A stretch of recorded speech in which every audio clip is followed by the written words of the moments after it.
How's it going, everyone? It's Corwin with AK Studios Design, and today I'm going to be showing you how to make a wireless trigger so you can make time lapses like this for your CNC or your 3D printer. These are the parts you're going to need, and you can find a link to these in the description below. So starting out, we're just taking this sticker off to reveal the PCB, and then we're going to unscrew that from the plastic housing.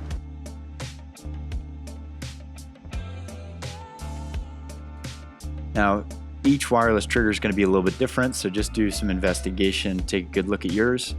But you can see here, these are the two contact points that we're going to be soldering our wires to complete the circuit and actuate the trigger. And here we're just measuring our wires at the farthest distance our printer will be working at, stripping the ends on them, and wetting them. Now we're just going to add some solder to the PCB board and solder those wires in place. I put a little arrow to remind myself what direction they're coming out of the plastic body, and then I filed a little groove for those wires so everything could sit flat when we mounted it all back together. And here's the micro switch, which unfortunately had a terminal sticking out on the side that we need to attach to our 3D printer. This could have been alleviated with a 3D printed mount that accommodates for it, or just buying a new switch. And instead of doing any of that, of course, my solution was to take all the components out, modify them, and change how the over-center mechanism that actuates the switch works and put it all back together. And just take this as a quick reminder to double check your components. All right, so the switch is broken.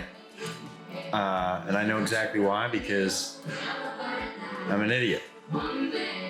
And we're gonna fix it. And the quick solution was to just jump those terminals on the inside of the switch and cut off the access. This has been working for a few hundred hours of printing now. And here we're just putting some heat shrink tubing and some wire sleeve over these cables. I also took a little ABS filament and put that in the assembly, which added some stiffness to everything, just so things wouldn't get caught up while the print head's moving around. Now, every printer and CNC is going to have a little bit of a different setup, but you can modify this to work with any of them.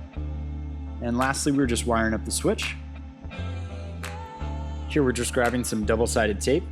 This is what we use to mount our switch and trigger to our printer, and it worked really well for us, but choose what's best for your situation. You're then going to move the axis that you mounted the switch to and find two coordinate points. One where it's close, and the other where the trigger actually fires. You're going to take those two coordinate points and go into your slicer or your CAM software to customize the G-code. Because everyone's machine is going to be a little bit different, it's important to figure this out on your own. However, I'll leave this custom G-code in the description below to use as a starting point. And this is everything in action. It's that simple. I hope you guys enjoyed this video. Really appreciate you watching. Please like, share, and subscribe, and stay tuned for the next one.